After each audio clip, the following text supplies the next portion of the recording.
ये बच्चे अभी जो री एग्जाम में अपियर हो रहे हैं, अगर ये परीक्षा पूरी तरीके से शानदार तरीके से कंडक्ट करा ली जाती है, कहीं कोई लीकेज, कहीं कोई पर्चा बिकता हुआ नहीं पकड़ा जाता है, तो सरकार को फिर शाबाशी देनी चाहिए ना। देखिए गरिमा जी, 90 एग्जाम पेपर लीक हो चुके हैं। सरकार अगर शाबाशी के लिए काम करना चाहती है तो ये तो दिख ही रहा है कि सरकार सिर्फ चाहती है कि हमारी वाहवाही हो, सेना के हेलीकॉप्टर दिखा दो, कुछ बड़ा दिखाओ कि हम कुछ अलग कर रहे हैं। अभी ये कह रहे हैं कि सेना जो है वो पेपर को सुरक्षित करेगी। मैं तो आपके सामने डेटा रख रहा हूं। Indian army soldier GD CEE का एग्जाम लीक हो गया, सेना का एग्जाम लीक हो गया। तो आप बताइए कि क्या कैसे आप सेना जो है वो उसका इस्तेमाल करेंगे। आप सेना का एग्जाम लीक हो जा रहा है हमारे देश में, पुलिस का एग्जाम लीक हो रहा है हमारे देश में, पुलिस सुरक्षा कर रही है हमारे पेपरों की, टीचर का एग्जाम लीक हो जा रहा है, रेलवे का एग्जाम लीक हो रहा है। ये पूरा डेटा 90 पेपर है मेरे पास जो जो लीक हो गए हैं। और आप जो है दिखावा कर रहे हैं। अभी जो है हमारे देश में युवाओं को ये सरकारी डेटा है कि ऑलमोस्ट 40% जो हमारे यंगस्टर्स हैं 19 ईयर से 25 ईयर्स तक वो अनएम्प्लॉयड हैं, उनके पास कोई काम नहीं है।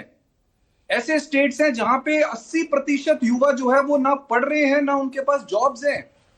और ये हेलीकॉप्टर दिखा के जो है वो बड़ा करना चाहते हैं। अब आप सेना से एग्जाम कराएंगे। आप बताइए, आप हमारे देश की क्या कंडीशन है ये गरिमा जी। देश का जो तंत्र है भाई, देश का तंत्र देश के इकोसिस्टम को दुरुस्त करने के लिए है, लिए ही है ना। इंडियन एयरफोर्स हमारी है, आर्मी हमारी है, नेवी हमारी है। मैंने सवाल ये पूछा कि अगर ये परीक्षा फुल प्रूफ कंडक्ट हो जाती है नीट की, तो आगे के लिए एक बेहतरी का रास्ता तो खुलता है ना। We are talking about students of India.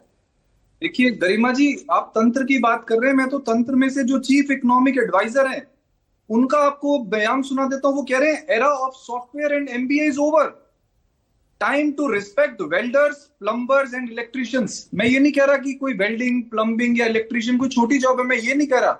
लेकिन मैं बहुत सारे ऐसे इलेक्ट्रिशियंस को जानता हूं जो कहते हैं कि नहीं, हम अपने बच्चों को पढ़ा के जो है वो बड़ा अफसर बनाएंगे। मैं ऐसे वेल्डर्स को जानता हूं जो कहते हैं कि नहीं, हम बच्चों से वेल्डिंग नहीं कराना चाहते, हम उनको पढ़ा के बड़ा अफसर बनाएंगे। और चीफ इकोनॉमिक एडवाइजर ये कह रहे हैं कि the era of software and MBA is over. जो लोग एमबीए कर रहे हैं, जो लोग सॉफ्टवेयर इंजीनियरिंग कर रहे हैं, आपने तो उनका करियर शुरू होने से पहले खत्म कर दिया। ये जो सरकार है ये टोटली ऐसे लोग चला रहे हैं जिनके पास ना कोई विजन है, ना इनको सरकार चला नहीं आ रही है, और बच्चे डिप्रेशन में जा रहे हैं इनकी वजह से। अच्छा धीरेन्द्र कुमार मुन्ना,